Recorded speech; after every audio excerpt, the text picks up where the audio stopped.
The Able to Care podcast is sponsored by Able Training Support Limited, who build partnerships with organisations to develop confidence and competence in their team to promote positive outcomes for all. Find the link in the description.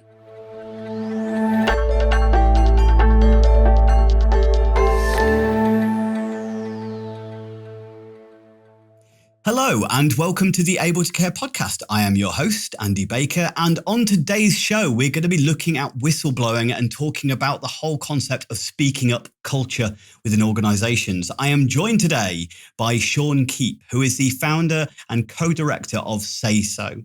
So Sean has over 6 years experience working in that speak up space and is a public protection professional who previously served as a detective in the police service for over 30 years and was involved in child protection, anti-corruption, as well as homicide investigations as well.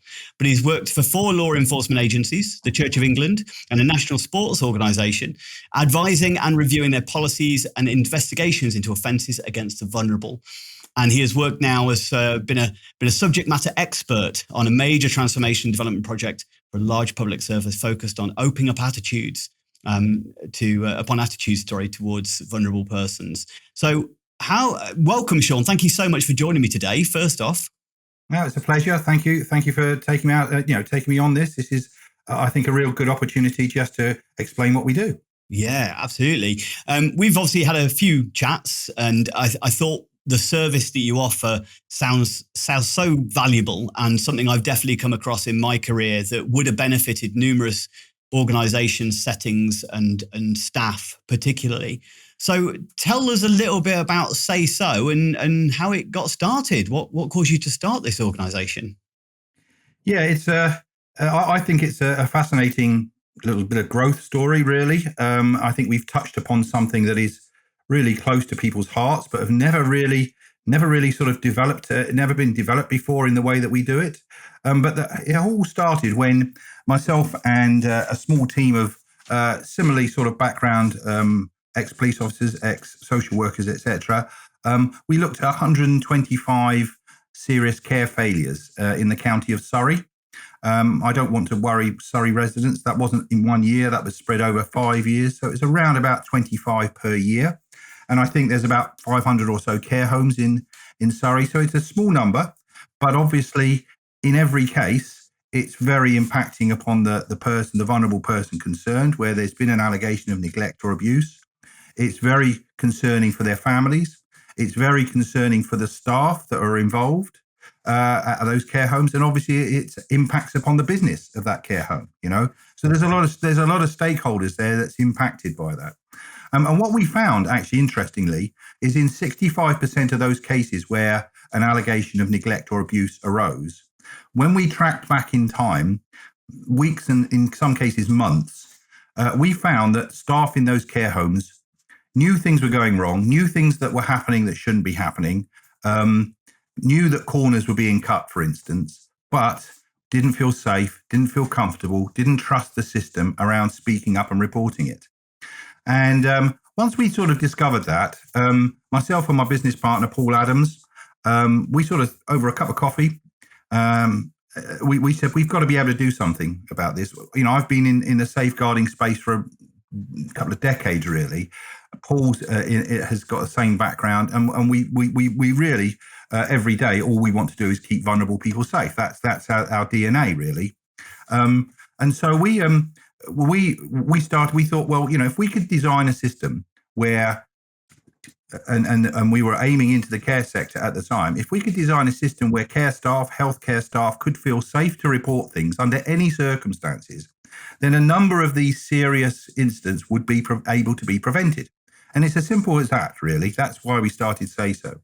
So we designed we didn't, but we obtained the services of a website designer to design a website, A, to promote what we do, but B, to keep the data really secure, because a lot of people worry about their names and details being revealed, etc. So we built a website that was secure and safe. And one of the things that we decided to do, Andy, was actually go and talk to the care staff in the care homes. Okay, that's what we felt was important. If you want to build trust and confidence in something, I don't think it's good enough just to have a website or just to email someone backwards and forwards. You need to know who's behind that service, what their motivations are, etc. And so part of our USP is, look, we are a subscription service for care providers to take us on. But part of our service is we go and visit the care homes. We talk about SaySo. We talk about our motivation. We explain how we can keep them safe if they do need to report anything. And we explain how we get that information to somebody senior, somebody who's going to take responsibility within the care provider to make inquiries, take management action, and hopefully prevent something serious happening. And that's how we started, Andy, really. Right. Okay. So you'd got a little bit of experience in the care sector, hadn't you? As far as I know, that I think it's in your biography that your mum was in care for a while, and you had a very positive experience, I think. Yeah. But was it from your experience within the kind of the police service then, where you saw the opposite to that occurring and going, it should be more like my mum experienced? Yeah, I mean, obviously, there's a frustration that everyone should not everybody who experiences care for themselves or their loved ones don't have the same experience that I had. I had a very positive experience. My mum was looked after very well wherever she went, and I gained a very positive experience. But I know that isn't the case for everybody. And it's about I think just trying to ensure that everybody is working to the good standards that's required, and making sure that everything is done in the best possible way. And I know it's a human industry, so I know there's going to be mistakes. I don't think anybody should shy away from genuine mistakes and errors that people make. But if there are people there that are consistently making mistakes that need to be developed, or deliberately doing things wrong, or cutting corners deliberately, then that's a different matter, And it's all about really just maintaining those standards at the end of the day. I think that's it's interesting. You said it's the organisers who actually do they contact you? So it's the actual organisations themselves that contact you and ask you to kind of come along, and then they offer you as a kind of an external service for their staff. Is that the case? Did I get that right? Yeah, I mean, obviously, we will promote ourselves. We have certain events that we go to, and obviously, we host some events ourselves where we actually introduce ourselves to CEOs and company owners, and basically, explain how SaySo works. Because actually, Andy, it is a win-win-win. We believe it's a win-win-win, and we can demonstrate it's a win-win-win scenario for all stakeholders. So for owners, for the larger organizations, for shareholders, it's a win-win-win. Because at the end of the day, if a care home has a serious incident, or a series of incidents that are bad for its reputation, then it costs them money, Andy. It's as simple as that, And I know the vast majority of care providers are not in it just for money. They want to do a good job as well, but ultimately they have to make the finances work at the end of the day. So from a business point of view, we believe that we can obtain for our clients more information about what's going on in their business than they know already. Okay, because we go and speak to their staff, we build that trust and confidence, we have a safe route to report things, and therefore more matters that can come out and be exposed. That means they've got more information to manage their business better, basically. And if they got that more information, that can help them cut costs. And most of the reports we get, pretty much all of the reports we get, actually, they are matters that are reported early, and that's what we encourage. Because if staff can need to use SaySo, we encourage them to report things early. Because if we can get things out early, Andy, and I'm sure you appreciate this, if a problem is identified early and dealt with, that's a success in everybody's eyes. Whether it be the regulator, whether it be the families of people who are resident in that care home, if they know that there's a system in place that actually, before things get really bad, things are spotted and they're put right, that's a reassuring factor. If you leave it and get to that critical stage, and okay, we can deal with stuff there if we have to, but we do encourage people to report things early. If we get it to that critical stage and something is discovered that is really badly wrong, someone's injured, something's damaged, then all that comes out of that is bad news. It's blame, it's media, it's court cases, it's all of that bad stuff, and that will cost the care homes a lot of money at the end of the day. I suppose there's an element to this is kind of re-educating employers to some degree, because I would say that a good analogy from what you guys do, from what you were just saying there, is it's a bit like reporting and recording of near misses in health and safety. It doesn't mean that you're engaging in bad practice. It means that maybe there's something that's not quite right. And a near miss is an indicator of a major incident waiting to happen. But it's better to notice the near misses to be able to put things preventatively in place than waiting until, you said, as the major incident occurs. But I think there's many employers, or even around health and safety, that they kind of go with near misses. Again, it's that blame culture, and staff are sometimes scared to initiate near misses or to report them because they think they're going to get blamed, they're getting in trouble, or they won't be listened to anyway. And I suppose that's where your organisation, from an external point of view, maybe you've got that extra credibility, that extra power, I suppose, in some ways. I think being independent is key. I think that is what our staff, the staff that use us, I think that really is an attractive feature, because the moment, the feedback that we and don't forget, we did a lot of consultation work when we first started, and the feedback that we got was, well, if I ring the head of HR, which is the normal sort of setup for whistleblowing, ring the head of HR, or there's a poster on the wall that says ring somebody in the organisation. So the moment that they speak directly in the old-fashioned way of whistleblowing, to speak directly to your employer, they fear that the agenda will change at that moment to protect the organisation rather than protect the whistleblower. Yeah, that's what their big fear is. If I speak directly, that they might work out who I am just by what I say, and they'll start putting things in place there and then to distance themselves from the whistleblower themselves. So by being independent, we can offer what we used to call and I still call in law enforcement, we can offer this sterile corridor, so that we can hold that identity if they choose to. They can be anonymous if they wish, but if they choose to, they can give their name and contact details to us, and we pledge that we won't pass that on to anybody else unless they give us written permission. But at least that means that we can then get back to them if we need to. And that helps build relationships. And we have actually gone from people going from anonymous to confidential, then being fully open and actually making a statement around what it is that they're reporting, because they've built up that trust and confidence and understand that their employer is taking the matter seriously, does want to resolve it in a robust way. And they've taken those steps along the way to actually reveal who they are.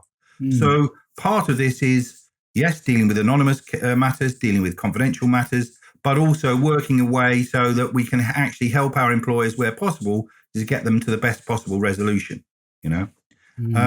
So all of that means, Andy, sorry, I've sort of deferred from the question. All of that means actually that it's something that I think needs almost a mindset change at the top of leadership. So quite often we go into CEO's office and we introduce who we are, etc. And the first pushback is, well, why do I want more aggravation from my staff? What do I want? What do I want to encourage that for? And then when we sit down and actually say, well, look, hold on a minute. Yes, there might be from time to time stuff that comes up, a bit of aggravation, but it's nothing that your managers that you've recruited, that you've trained, that you've developed can't deal with. And if it is a bit of a challenge, hey, you've developed a manager at the end of the day. You've made them actually better. So why not?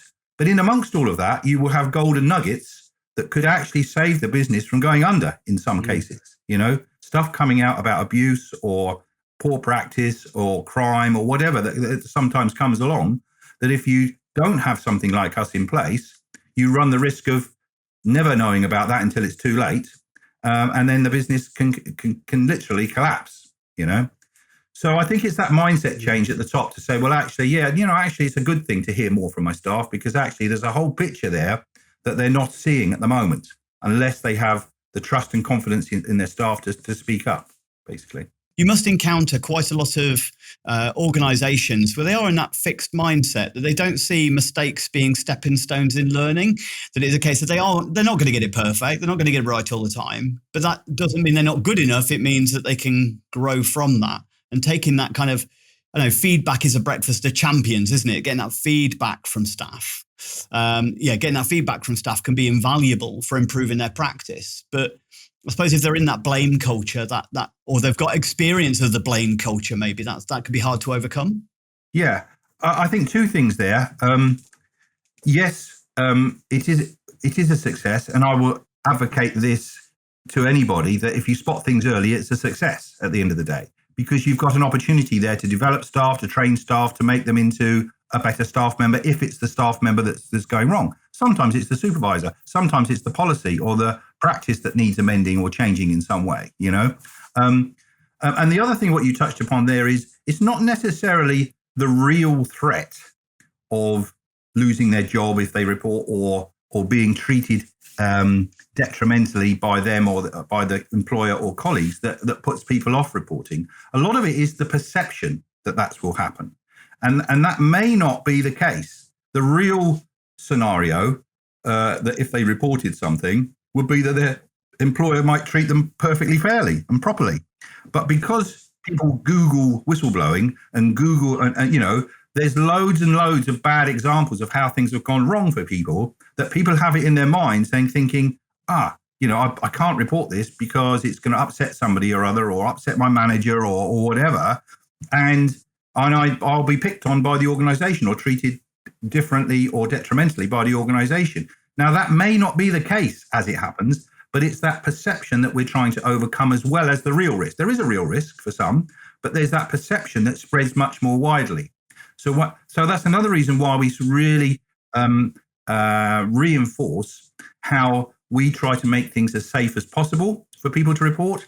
And even we're quite happy, and we don't put pressure on people. If they want to report things anonymously, we do perfectly understand that there is that fear, certainly in the healthcare sector. And I now know, working in other sectors, across other sectors as well, that there is a fear that if I report something and you know, my cards will be marked. Either I won't get the promotion that I was going for, I won't get the special treatment, I won't get the shifts that I asked for, and I might even get shown the door at the end of the day if I'm labelled a troublemaker. And in the healthcare sector, particularly if you live in a location, town, village, or whatever that's got one or two care homes, if you get sacked from one care home for being a troublemaker, the other care homes will get to know, and it's difficult to get another job, you know. You know, that fear sort of is therefore exponentially, I won't say exaggerated, but exponentially added to, if you like, in their minds, in the mindset of some staff. So I really go to town to explain when we talk to the staff at care homes is, look, you can be anonymous if you wish. I'd rather have if there's a risk or concern going on in that care home, I'd rather have it anonymously than not have it at all, basically, Andy, you know? Yeah. Well, I'll go through in a second with you what the process is, or what happens once a kind of a whistle is blown, so to speak. But just to refer to what you're saying there, I think people always are exposed to the negative, the worst case scenario. And also there's been these panorama programs, you know, have highlighted abusive practice. And there's often been those stories within there, haven't there, as far as, you know, that somebody tried to whistle blow and they ended up losing their job or leaving or whatever. And I think when people are exposed to that, they don't hear about the time they're going, this member of staff, they whistle blew and actually it significantly improved practice and no abuse ever happened as a result of their actions. Nobody ever hears about those. And that's always a challenge you're dealing with, the mindset, isn't it, as far as for staff's concerned? Good news doesn't sell newspapers at the end of the day. It's as simple as that. And that wouldn't even reach the desk of an editor or something. I'll tell you what, a care home down the road did something right. Oh, well, we don't want to hear it. What's that? That's not news, you know? So, yeah, that is a problem. And, you know, I get frustrated myself when you watch the news, especially, you know, I've been a police officer for many years. I've worked in all sorts of public services, and all you see is the public services doing something wrong.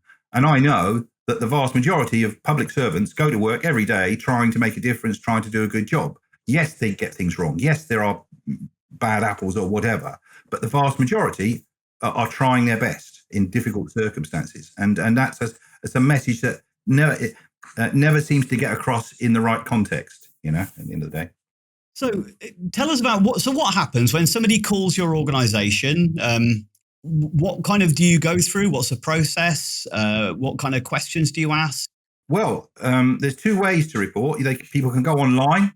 And what I'll do is I'll tell you about the online version first because the telephone version pretty much mirrors that, okay? But we just do it verbally, but I'll go into that. So there's two ways to report. Once your organization is part of the SaySo membership, if you like, once your employer has subscribed to SaySo, then all the staff in that organization are free to use SaySo. And what they do is they go to our website, which is on posters, on leaflets that we supply to them. But if you Google SaySo concerns or SaySo reports, I'm really pleased that it comes up top of the Google search list. So that's really good. Go to our homepage and there's a button on there that says report a concern.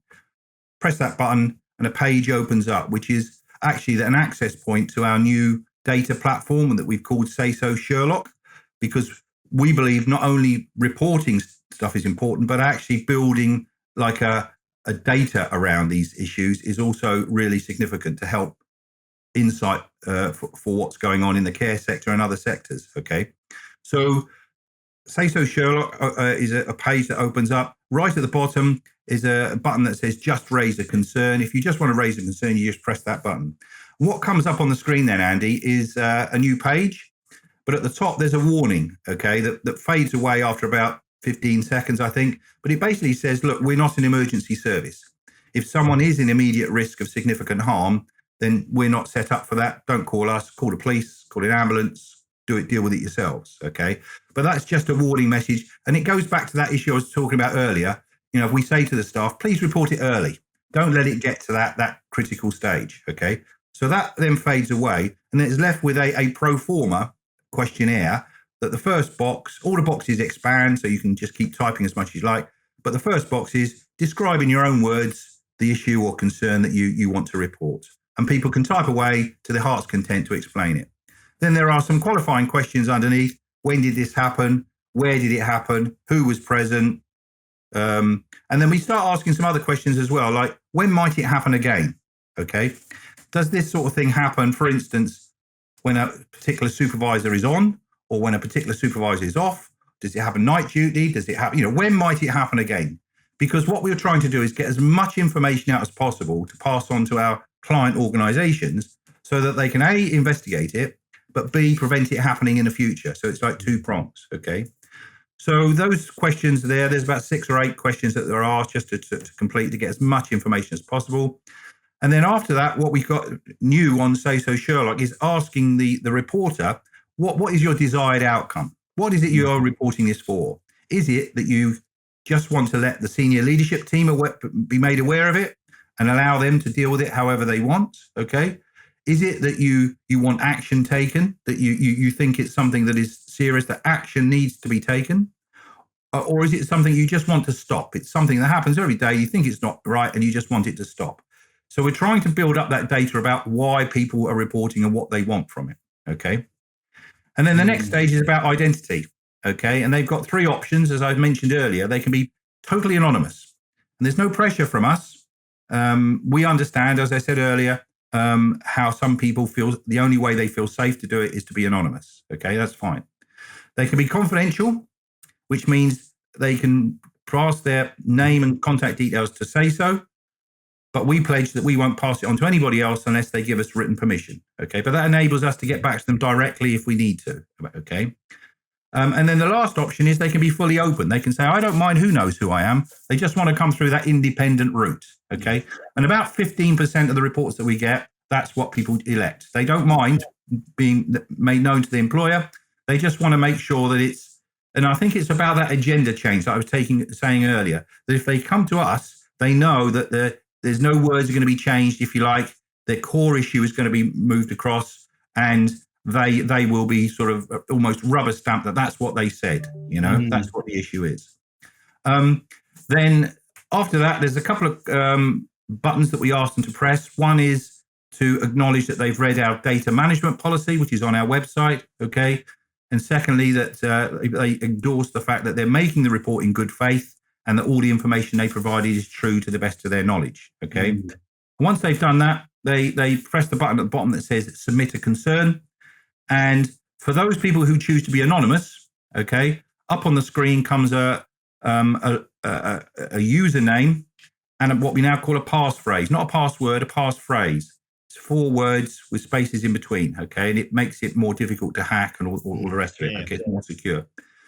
So for anonymous people, it comes up on the screen. They can then take a screenshot or cut and paste it or make a manual reference of that, okay?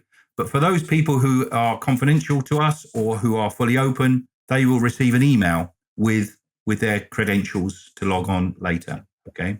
And I'll tell you about what happens then after that in a while. The telephone option is exactly the same, okay? The online option is available 24/7, 365 days a year. The telephone option is available Monday to Friday, 9 to 5. But the bonus is with that is that you get to speak to someone like myself. I do it 1 day a week, who's safeguarding trained. We've got a lot of experience around interviewing and getting the best information out. And obviously we can offer you some support as well if people want to actually speak to someone on the phone, okay? But we basically take them through exactly the same process that I described online. We make a note of it, and then we provide them with a reference number, etc. at the end, like the online option, okay? But that telephone option is only available Monday to Friday, 9 to 5, but the online option is available 24/7, okay? And then what we do with those reports, whether they come in online or by telephone, is what we call sanitize them, Andy. In other words, if someone is anonymous or is confidential, they can still give themselves away by what they've said, okay? So we try to remove anything that could identify them. You know, if they said they were working on a particular shift at a particular time when something happens, we may extend the dates or change that scenario slightly just so that it's not clear who made that report. Yeah. Because that's what they're worried about. And once we've done that, we've quality assured it, we've sanitized it, we send an email to their senior points of contact in the organization that they work for. Okay, we usually have two, one senior point of contact and a deputy for resilience purposes. They both get an email to say, hey, please log on to the SaySo system where you will find a new report.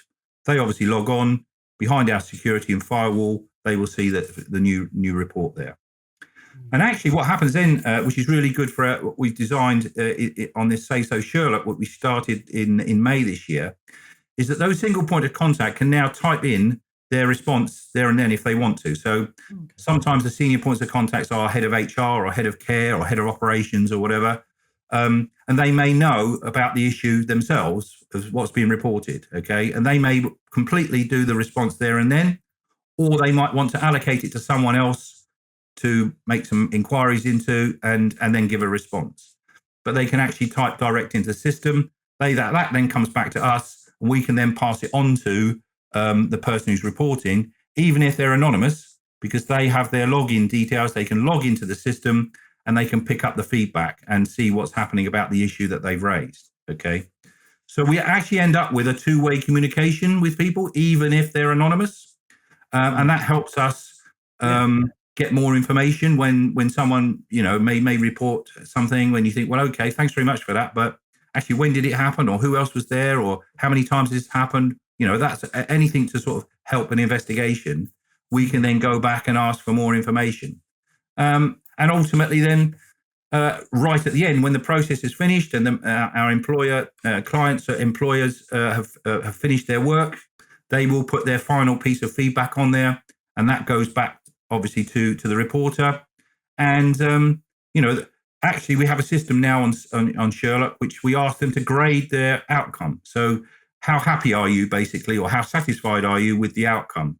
And it's a value from 1 to 5. 5 being very satisfied, 4 quite satisfied, 3 is neither satisfied nor unsatisfied, and obviously 2 and 1 is unsatisfied, okay? And what we're basically saying is if you score 3 to 5, we'll leave things as they are because you're satisfied or on the positive side of things, if you like.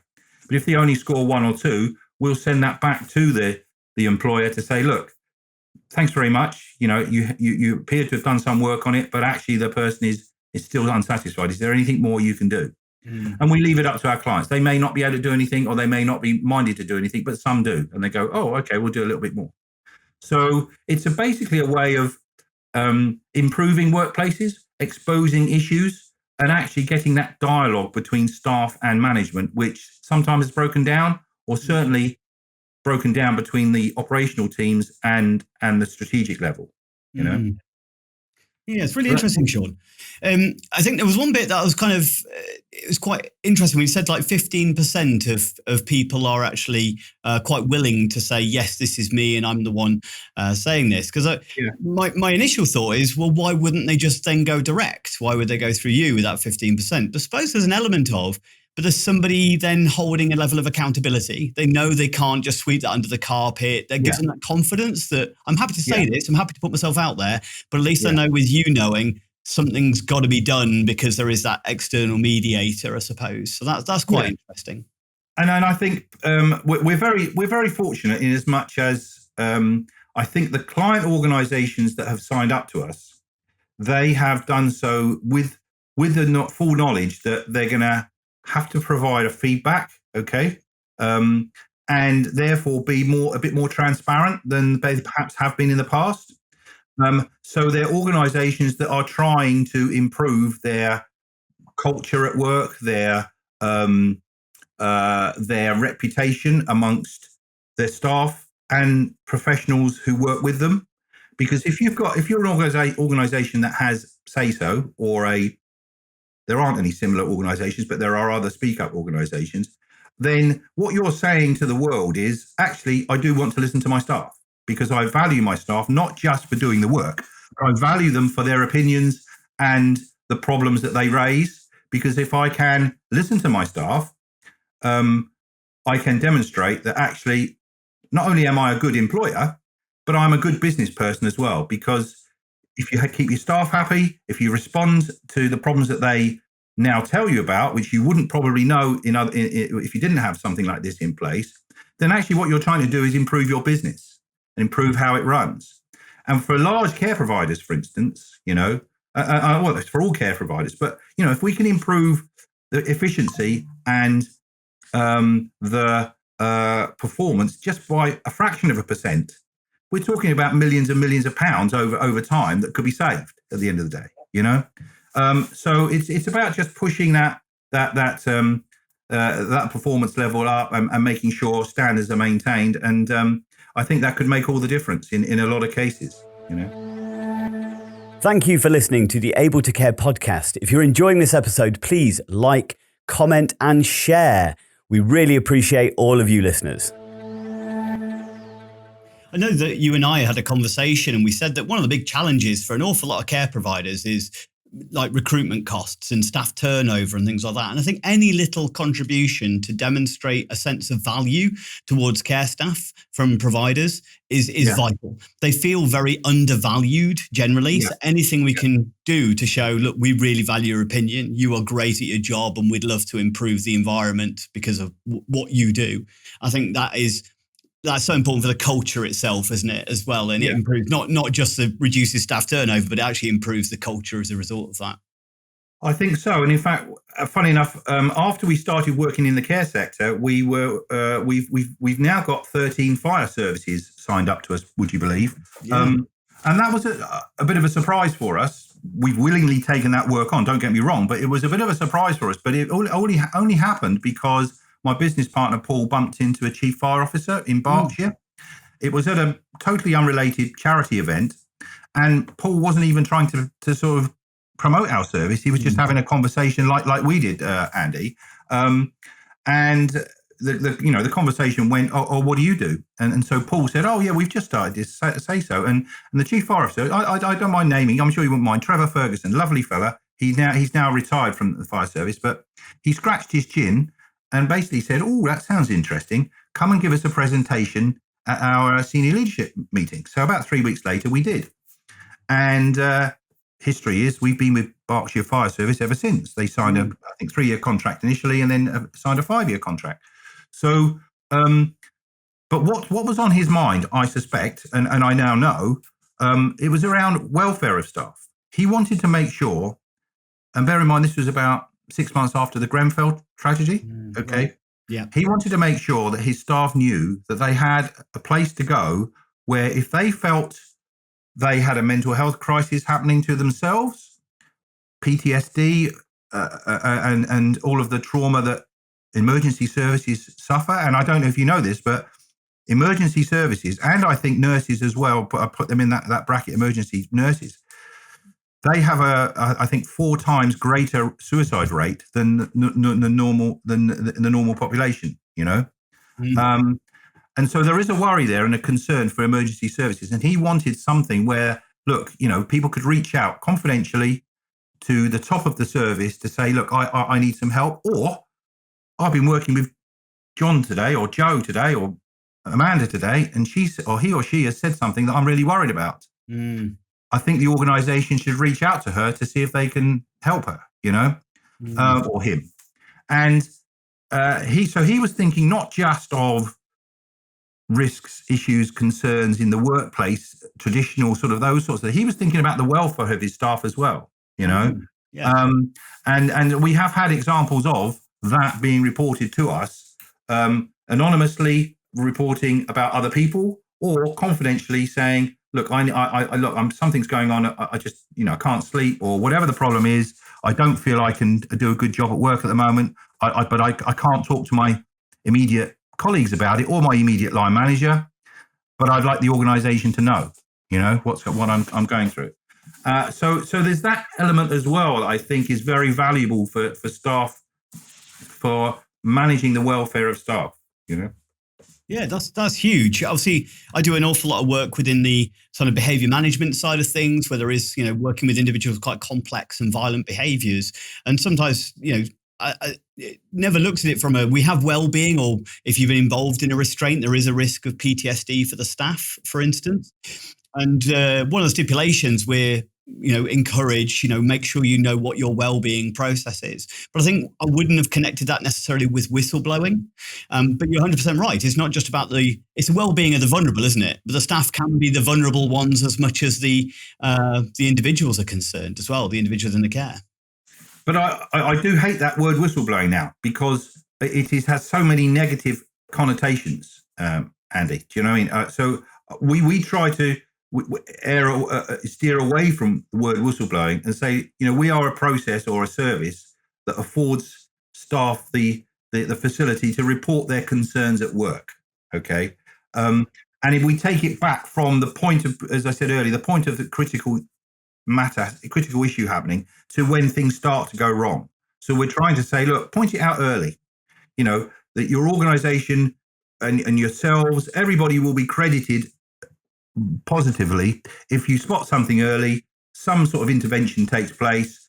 And I went to talk to some firefighters this was a couple of years ago now, actually, and they said, oh, I wish SaySo was in place last year, because one of our firefighters got dismissed, misconduct or whatever. But if one of us have actually just phoned up and made a report early when things started to go awry, and maybe he started off down a route of misconduct that he shouldn't have been, if they caught it early, that could have just been a bit of staff development, staff, you know, mentoring, or you know, a bit of, you know, arm around someone to say, hey, best you not do this at work. This is not what should be happening. And that could have stopped it. Do you know what I mean? So this early intervention is so important across the whole of, you know, I know we've talked about early interventions in care for many years now, that, you know, it's the prevention is better than cure and all the rest of it. But that is so fundamental across all workspaces now. You know, if things start to go wrong, let's get in there and get it sorted, you know. So do you think the language should change from the top, move it away from that whistleblowing because of the negative connotations to a kind of a well-being promotion policy, something along those lines? Yeah, I think it should. I think, you know, raising concerns at work, raising workplace issues, something along those lines, rather than whistleblowing, because I think people, you know, blowing the whistle, people fear straight away that, you know, something is going to go badly wrong. And I, you know, as you said earlier, I'm sure there are thousands of good examples when someone reports something at work, but we only ever hear about things when they go badly wrong. Because that gets all over the media. So I think we could do. That's why we don't use the word whistleblowing. Really, we are a service that Mm. affords staff the facility to report concerns at work. Basically, Mm. I suppose it's got those negative or those connotations, hasn't it? As like a football referee, and the Yeah, referee's only blowing the whistle when somebody's done something wrong and are initiating a yellow or a yeah, red card. So you want to yeah, move away from that, going instead of the referee was just having quiet chats with people, kind of going, "Hey, buddy, yeah. you're just getting a little bit out of control there. Let's calm things down a little bit. You're making a few mistakes." But again, that wouldn't be picked up on the TV, or probably the referees do that, but they never notice those. It's not until a foul occurs. But I do think you're right. I think the referees, if you catch them, but the camera doesn't feature on the television on them all the time, but they are talking to the players all the time, And I think that's a little bit about what we are about, is that preemptive, preventative activity, early intervention. Obviously, not every organization utilizes your service. So, obviously, for an organization, or for maybe caregivers out there listening that don't know what to do or where to go, do you have any recommendations or things that you would encourage people to do if they don't have the service that you offer available to them? Yeah, no, that's a good point. I mean, obviously, the CQC is an avenue, but I know that they can't respond to everything. They just haven't got the resources to respond. So I think there's you have to explore each staff member has to explore what is available to them within their own company. There may be a policy for reporting concerns anonymously, if there may be. But I think I know from speaking to lots of care staff that they don't necessarily trust those systems that are managed entirely by people employed by their organization, because that is talking directly to the organization at the end of the day. So I think it's just trying to find something independent and impartial and outside of their organization. So a trade union might be able to help them. But ultimately, they've just got to feel comfortable with something to get that matter reported. Even if they wrote anonymously to their CEO or the company boss, even they wrote anonymously and said, "Look, this is happening." Probably that's better than doing nothing. I would always urge someone to do something. If there's something going wrong, do something if you possibly can. But you've obviously got to feel comfortable with it.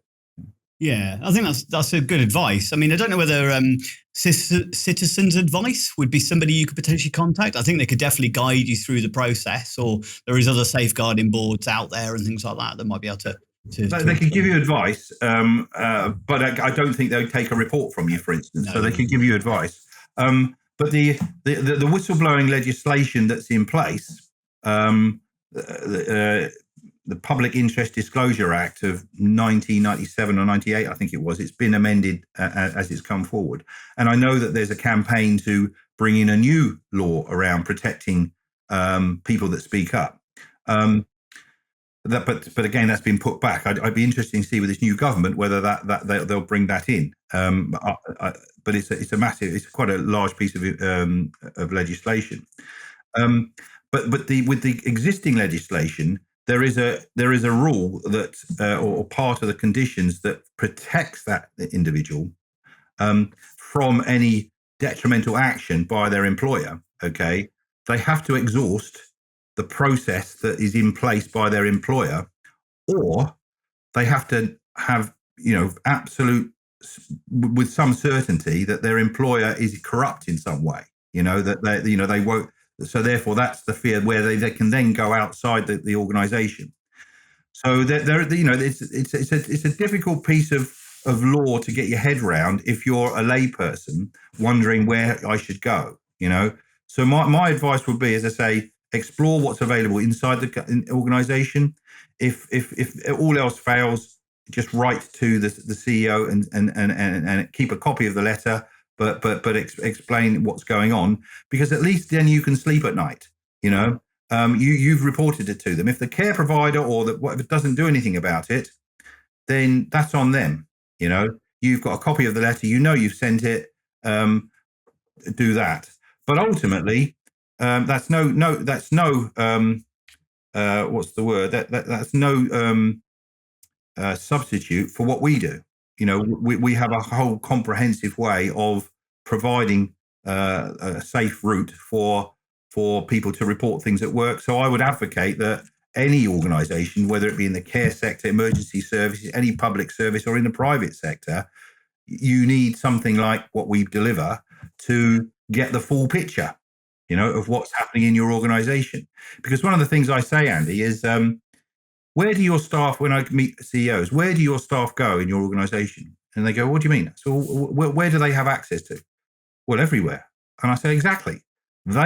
They know exactly what's going on in your organization they go to every meeting, they meet your clients, they meet your suppliers, they'll go to every part of your buildings, they will go everywhere. So to pick up, they hold an awful lot of information that as a group, they hold that information that you as a small team don't have at the moment. If you're a small team, a small leadership team, let's say 6 or 8 people, and you've got, 1,000 staff, that 1,000 staff has far more information about what's going on in the business than that small team of 8.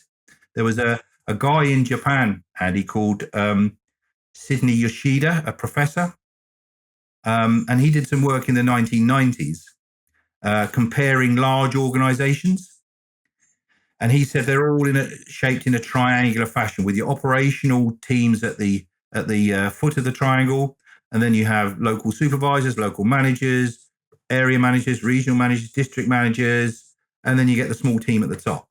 And he worked out, having compared all these corporations in Japan, that the staff at the operational level knew 100% of the problems that exist. The team at the top knew, I think, between 4 and 11% of those problems, So when we talk to the staff, we say, look, report to SaySo, because we can get it right to the top of the organization. And the people at the strategic level may have a different view of what's been decided at lower down, if you understand me, because the people at the strategic level, they know that what budgeting changes are coming. They know what strategic changes are coming. They know what new legislation, for instance, is coming. They know what direction they want to take the business in. And they may, have a completely different viewpoint from what's been decided. So, and that a lot of the staff that we talk to, they find that very attractive. And as much as, because whenever we report something, it gets to that point and it doesn't go any further. Yeah, I suppose it's adding additional route of communication, really, isn't it? And even if it's just purely looked at as that, or a service similar to what you offer, it's purely a kind of a route of the top talking to the bottom of that triangle as you drew it out there, which I understand that concept very well, but it's not everybody sees it from that point of view. So that's really useful to kind of draw that out. And it improves that communication. Because a number of the reports that we've had, I wouldn't put a proportionate, percentage level on it, but I've seen some reports where people report things saying, I'm being treated unfairly, and blah, blah, blah. So we get that to the top. They look at it and they respond. And the response is something along the lines of, we don't think you're being treated unfairly because of blah, blah, blah, blah, blah. And they repeat all the policies and show the policies.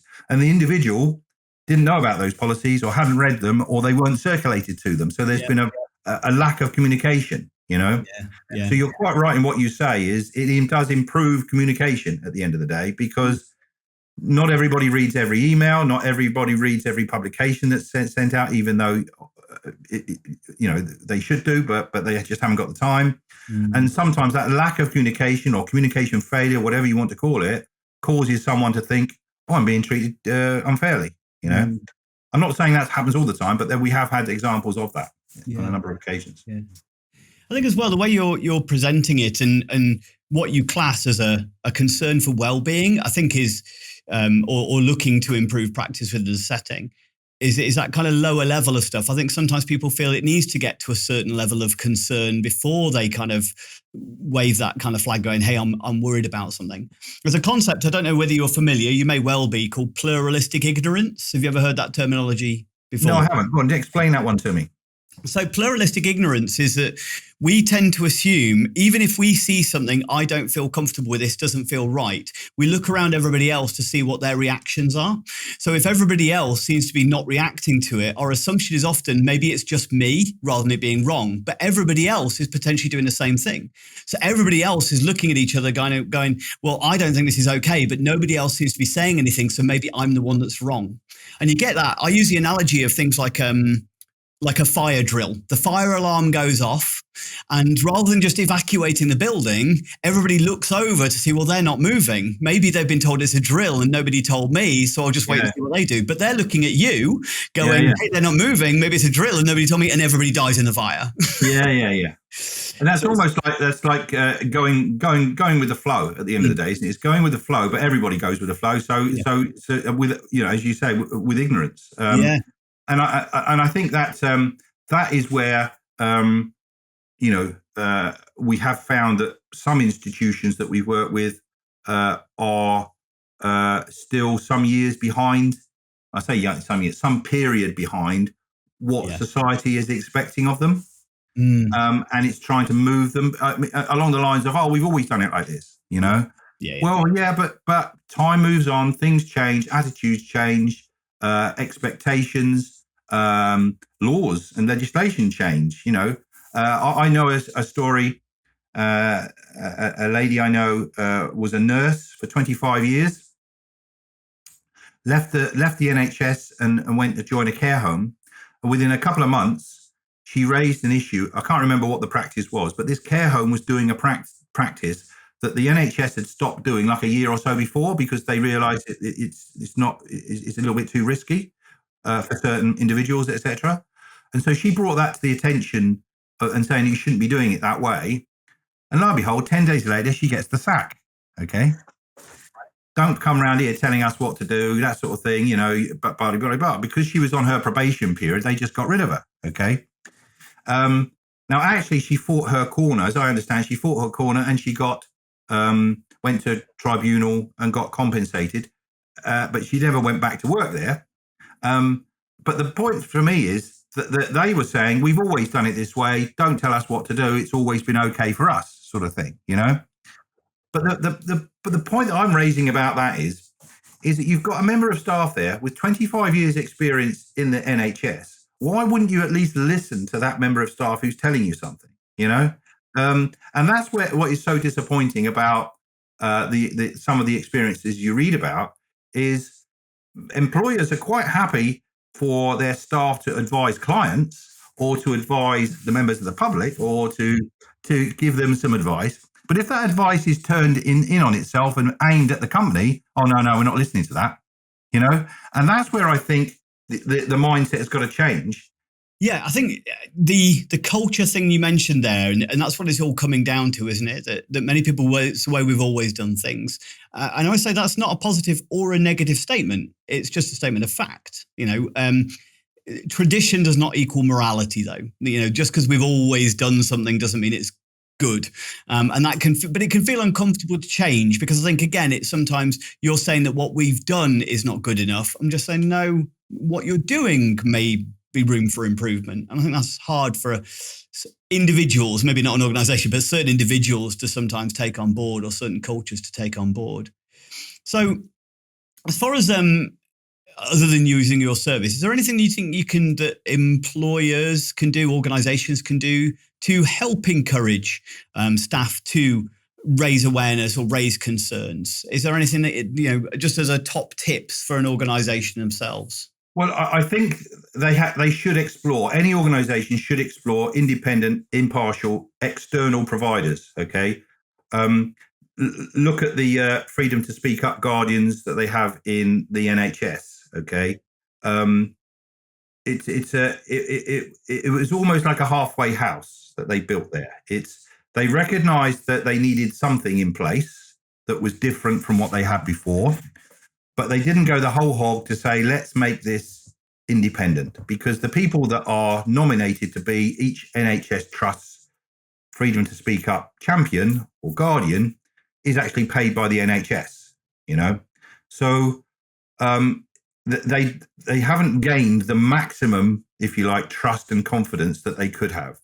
So we're now exploring with NHS Trust to see whether, look, can we provide that additional impartiality, additional independence, even if it's like a bolt-on, as to help with that.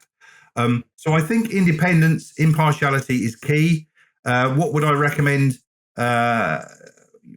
employers to do if they don't take up anything like that?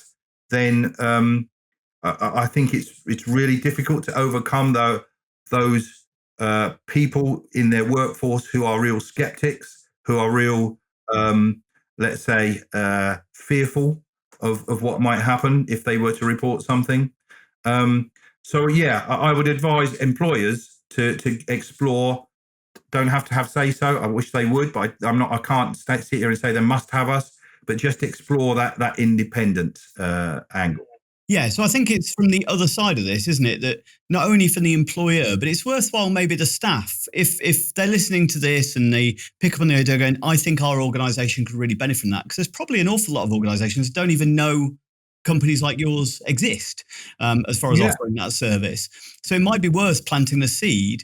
Or I should imagine if they, I don't know whether it would work for you, but if they were to contact you directly and say, hey, my employer could really benefit from this, would you contact them as an anonymous kind of thing? So it's almost like a, hey, I'm raising the flag to kind of go, hey, we could do with you. Would you mind contacting? Because at least that's a way in, isn't it? For you to go, we've been contacted by one of your staff members that maybe feels we'd be useful for you. So. No, thank you very much for that. I mean, our website has a contact us pro forma, so you don't have to, make a report. You can go there and contact us if they want to know something about the service. But by all means, any warm introductions. If someone says to us, look, I think our employer could do with something like yourselves, then please give us the name of the CEO, give us the name of the head of care or head of operations or whatever, perhaps with an email address. And we'll certainly make that contact. And what we do is we go and demonstrate our system. We go in an hour or so with them. And I have to say, we have more than a 50% hit rate in terms of when we go and see people, the penny drops. It takes about 5 or 10 minutes. Initially, it's, well, as I said earlier, some people say, oh, what do I want to raise more? What do I want more problems from my staff? And when we sort of give them some examples and say, well, look, this has been raised and it prevented this from happening. And look at the money saving. The money saving issue is so huge. We reckon, Andy, that each one of our reports saves our organisation, the client organisation, around about £20,000 from the worst case scenario. Yeah. So if someone reports something early, had they not reported it early and it got to the worst case scenario, it would have cost them at least £20,000 to replace the staff, to investigate, to replace the staff, to compensate people. If there's legal issues, you get legal advice. It just mounts up and up and up. And it's thousands and thousands of pounds, even for something that's fairly trivial. As an additional pro to any organisation as well, that if I was a family member looking for somewhere for my loved one to be looked after, that actually having a place that does have kind of these processes or these external agencies, it's only a plus, isn't it? So it's a huge sales point as far as any organisation as well. And I should imagine, like I said, for staff, if you've got family in a care environment going, I don't think my setting has this, I would like it for my gran to have somebody externally that the staff feel comfortable, especially if you've noticed, because I always found when I was visiting loved ones, knowing what I know, it's sometimes kind of sitting there kind of going, I don't like that, but I'm not here all the time to know whether that's a cultural thing, whether it is a care plan based thing or whatever. So I would like to kind of raise it, but I wouldn't know who to raise it through without causing a fuss. Then that could be quite a useful service as well. Well, more than one of our client organisations have put SaySo on their signatures for their emails. So when they say send emails, not only have they got like Cyber Essentials and various other accreditations, but they put the SaySo logo on there so that whoever they're communicating with by email knows that they've got SaySo in place. So that is like demonstrating that, hey, we are an organisation that wants to listen to our staff. And as you say, in the care world, that could make a lot of difference to people exploring where they're going to put their relatives. Am I going to put it in this care home that, it looks okay or whatever, or am I going to put it in another care home that actually says, we listen to our staff because we want to, to make sure they're performing and their best, Well, thank you so much for chatting to me about what you do and the service that you offer, Sean. I think there's so much value in what you said, and there's a few tips for anybody kind of listening to this to kind of go, hey, this is something worthwhile. Maybe I need to explore this. Or what have I got in my organization to help my staff to get this communication channel to reflect from? So, yeah, thank you very much for sharing that with us. Yeah, as I say, I would advocate that any business in any sector needs this sort of thing, and please, people get in touch if they need us. All right. Yeah, perfect. Thank you so much for your time today, Sean. And I think there's lots of takeaway messages there, so that's really appreciated. Okay, take it easy. Thank you very much. So for anybody listening, if you've enjoyed, liked, or found any of the information useful from what we've spoken about today, please like, comment, and share to others. Pass that information out. Maybe if you are an employee, pass it on to your employer. Kind of, hey, listen to this podcast. Isn't this interesting? Have we got anything like this? And obviously we'll put Sean's details in the show notes so you can contact directly and find the website if you missed that as we were going through. But just to say thank you very much, Sean, again, and everybody else watching, I'll see you next time.